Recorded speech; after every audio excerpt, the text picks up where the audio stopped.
Okay, it is time now for Truth or Fake, which is our daily fact-checking segment in association with the France 24 Observers. I'm delighted to say James Creedon is here. Hi there, James. Thank you. Hello, Tom. Now, today, let's begin with something close to home. We've been all around the world this week, but let's begin in Paris because the mayor has been plagued by an embarrassing news story. It dates back several years, but it keeps coming back to haunt her. What is it? Now, I'll get to that, but the reason it's haunting her right now is she has been waging war against cars in the city for many years now, as you well know, Tom. And the latest instalment, or I suppose battle in that war, she's reduced the speed limit on pretty much every street in Paris to 30 kilometres an hour, which is infuriating people who do have cars, but it's a minority of Parisians that do.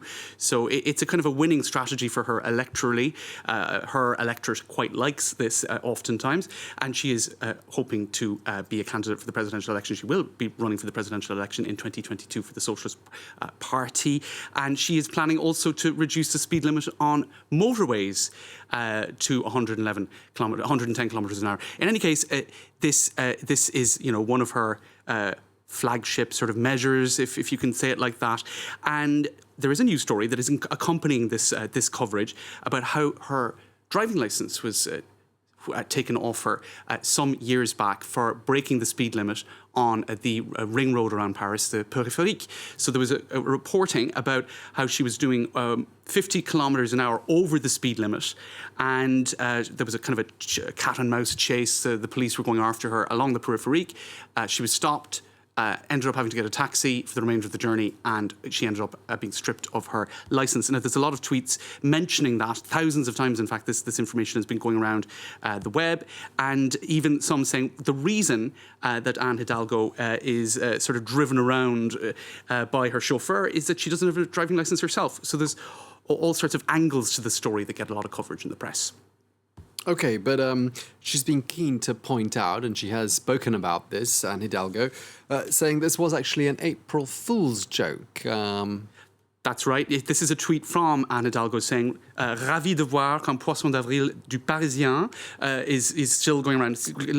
Delighted to see that this April Fool's joke from 2015 in the Parisien newspaper is still doing the rounds all these years later. Now, what she was referring to is the original article that got so much attention, which is this here. Anne Hidalgo Contrôle. You can see the article in question, which was shared and then shared by other articles that picked up on it. But in fact, Anne Hidalgo was actually wrong. It was not an April Fool's joke, even though it was, if you can see there, put online on the 31st of just the eve of April Fool's Day.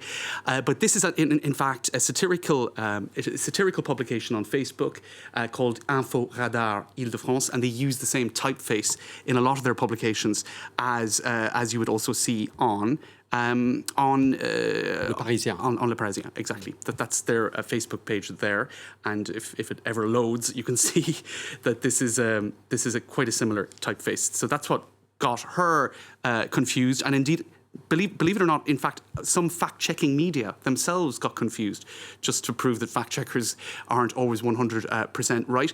Check News, which belongs to Libération, they had cited this as indeed an April Fool's joke, and they corrected themselves about that. It was actually from a satirical Facebook page. Okay, but by no means an isolated example, because it seems that satire and actual events can sometimes get a little bit, let's say they get confused one for the other. Tell us what the France 24 team has unearthed. Well, they reported on this at the Observer's desk quite a number of times. And one story that haunted the Élysée Palace and the presidency was this. And now Marlene Schiappa, former government spokeswoman, still a minister, she is quoted here as saying, to contest or to question the words of the president is a form of terrorism, or it's a step towards terrorism, which is obviously a very extreme thing to say. And the origin of that was picked up, as you can see, by the Russian media Sputnik, who later apologized. But the origin of that was this satirical Twitter account, Le Journal de l'Élysée, saying, they quoted her as saying something along those lines, that to contest the presidential word is a form of terrorism. So it was picked up by various media. But you can see there again that Le Journal de l'Élysée used uses a whole kind of iconography that is very similar to the official Elysee Twitter account. You can see there's a cross in the background there, which is of course completely not credible for a very secular French state.